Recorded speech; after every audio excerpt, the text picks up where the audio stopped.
in previous versions, the notion of work function, work queue didn't exist. So obviously, how drivers are architected, how they're integrated into the kernel has changed, for the better in my opinion. I had to put that in there because it's animated and, you know, I have to have it. But accept the challenge, you won't regret it. And it might take a few years of your life, but at least have a nice life while you're having it. So I hope you got something out of this. Thank you very much. Are there any questions? Yeah. I'm curious how you test it. Because I think after you write the driver that was jumped. Good question. Let me show you what a log looks like. It's a great question. I brought all this stuff, and I can actually show it to you. The K config and make files. If you're interested in seeing that, just come up to my podium and I'll show you. But here's what a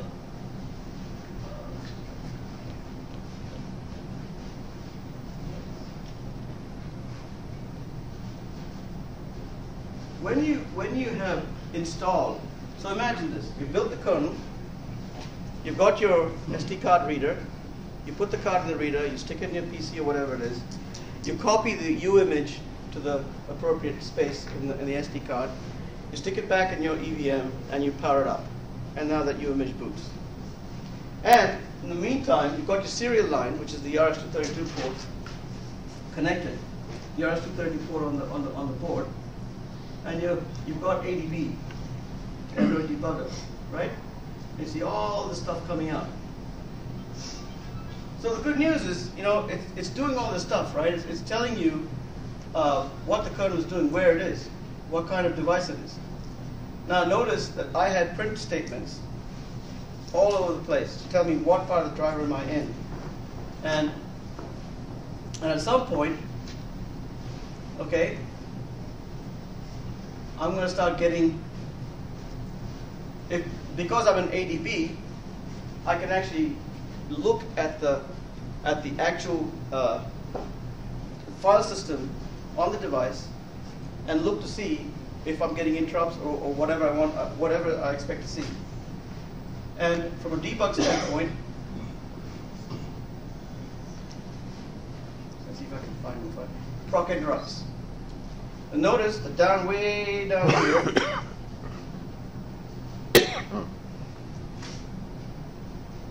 I see my orange Avago touchpad.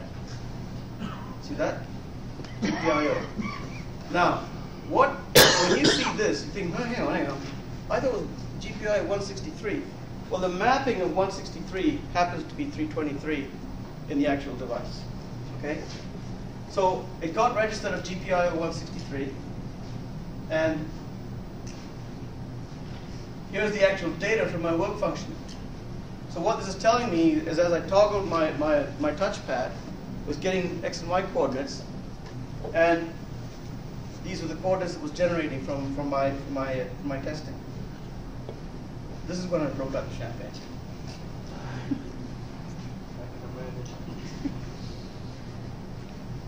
I mean, this is really geeky, right? To be sitting here looking at X and Y coordinates on a screen. I mean, this is pretty, you know. Does that help answer your question a little bit? Yes, I'm sure. I think this serves as the customer logic. I'm sorry, I can't hear you. Sorry. Okay. I'm more interested in the testing of the hardware connection. Okay. Because sometimes hardware is not so stable, so you can send a command to register and expect a certain return back. But you work 100 times, 1,000 times, but for some reason it doesn't work sometimes. Yeah. That's a really good point. Keep in mind, this is not production system yet. I think you're talking about production testing in some level, right? You want to know if the thing is stable under all conditions, under all input conditions. I'm not trying to disavow my responsibility here, but that really wasn't my responsibility to do that. However, that's a very important point. None of this addresses that issue. Okay, this is merely to tell you how to debug and test from getting it in and getting it working to some extent. Yes. I can possibly answer your question. Please. Thank you very much. Thanks for having me. I appreciate it.